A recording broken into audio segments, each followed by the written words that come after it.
அப்படியே பாண்டிச்சேரியோட ஸ்ட்ரீட்ஸில் ரோம் பண்ணிட்டு இருக்கப்போ ரோல் ஓவர் அப்படிங்கிற ஒரு ஐஸ்கிரீம் ஷாப் பார்த்தோம். ஸோ அந்த ஷாப்பில் ஆம்பியன்ஸ் எப்படி இருந்துச்சுன்னா, எப்படி ரோல் ஓவர் வந்துட்டு ஹிஸ்ட்ரி அந்த மாதிரி போட்டிருந்தாங்க, எப்படி ரோல் ஓவர் இந்தியாவுக்கு வந்துச்சு, அதுவும் தமிழ்நாட்டுக்கு எப்படி வந்துச்சு அப்படிங்கிற மாதிரி ஒரு ஹிஸ்ட்ரி மாதிரி வச்சு ஆம்பியன்ஸ் டெக்கரேட் பண்ணியிருந்தாங்க, அனிமேட் பண்ணியிருந்தாங்க. ஸோ அது ஒரு காமிக் ஸ்ட்ரிப் மாதிரி இருந்து வேறு லெவலில் இருந்துச்சு, வித் வைப்ரண்ட் கலரில் இருந்துச்சு. ஸோ அவங்க எப்படி ரோல் ஓவர் செய்கிறாங்க அப்படிங்கிறத நம்ம பார்க்க போயிருந்தோம்.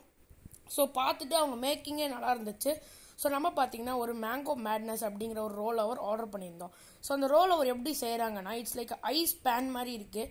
ஸோ அதில் அவங்க வச்சுருக்க அந்த ரோல் ஓவர் பேட்டர் யூஸ் பண்ணி அதுக்கு மேலே நிறைய சிரப்ஸ் அண்ட் சாஸ் வச்சு ரோல் பண்ணி கொடுக்குறாங்க. ஸோ உங்கள் டேஸ்ட் ஆக்சுவலி பார்த்தீங்கன்னா இவங்ககிட்ட வேறு லெவலில் இருந்துச்சு. ஸோ நாங்கள் ஆர்டர் பண்ண மேங்கோ மேட்னஸ் பார்த்தீங்கன்னா ஒரு ரீசனபிள் டேஸ்ட்டில் ஒரு நல்ல மேங்கோ ட்விஸ்டோட கொடுத்துருந்தாங்க.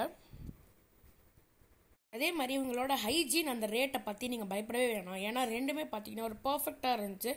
ஸோ அவங்க பண்ணுற மேக்கிங்குமே பார்த்தீங்கன்னா ரொம்ப டெம்ப்டிங்காகவும் பார்க்குறதுக்கு நல்லாவும் இருந்துச்சு கைஸ். ஸோ நீங்களும் சென்னை இல்லை பாண்டிச்சேரி போகிறப்போ ரோல் ஓவரை ட்ரை பண்ணி பாருங்கள்.